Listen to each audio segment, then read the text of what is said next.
Hey there, cherries. It's Jess here, and for our YouTube top this week, we are working with nature. So that's where I am out. I started out in nature and I grabbed some leaves, some flowers, and you'll see what I do with it. I'm working with cyanotypes, which this is a process that I've seen a lot of, but I've never actually tried for myself. So I was excited to give it a go. I'm using this kit from Barely Art, and I first started by mixing water in with this because it comes as just powder, and then you let the water sit in there with the powder for 24 hours before mixing equal parts of both into a cup together. So that's all I did. The first initial steps were pretty quick and easy. Make sure you have 50% of both. Try to keep them as equal as possible. It would be nice if you'd use a scale or something. I just eyeballed it and I think it worked out pretty well. And once I had it all mixed up, you can start painting it onto paper or fabric. I'm using watercolor paper because it's going to end up getting very wet. So if you're using paper, I would recommend watercolor paper, like something that'll hold up to a bit of playing with, and of course, water. You want to do this in an area that you don't really have any windows or anything. I just have our studio lights, which is fine because this paint is actually reactive to the sunlight.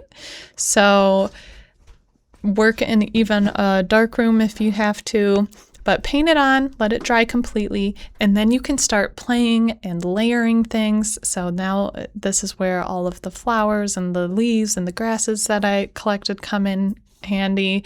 I also grabbed some stencils and actually cut some of them up a bit, but I think it was worth it because some of these effects I got with the stencils were really cool. And you can just play and make a composition. You can make a lot of these pretty quickly, so I recommend painting a bunch and then just playing and keep testing them out because it can happen pretty quickly. And the whole idea of this is that anything that you're actually like blocking the sunlight in some places, like so whatever you put out is blocking the sunlight from the paper. So that will stay white, where everything else, once you put it in the sun, will turn a really pretty blue color.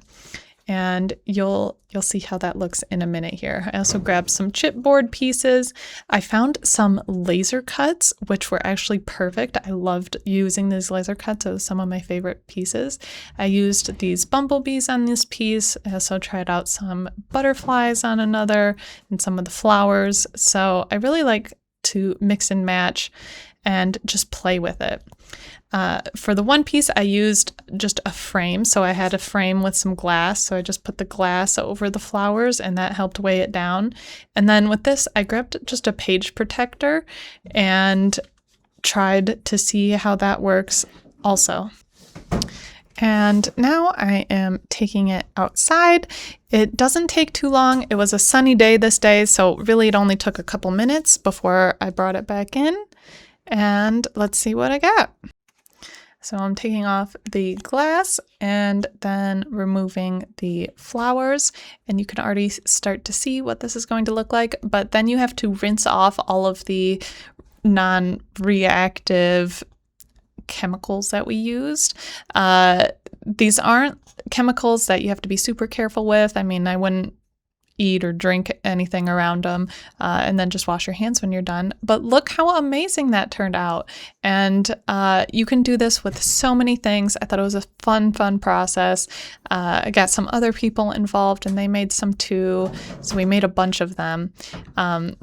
But yeah, so grab some watercolor paper or even a tote or some other fabric and just play. It's really addicting, and you could go grab more flowers. You can grab other things around your space or your home or sentimental things. We tried some lace and that turned out really well also.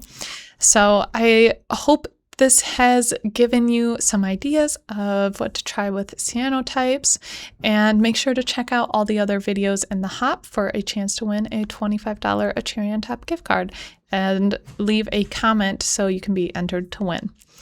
Thanks for watching.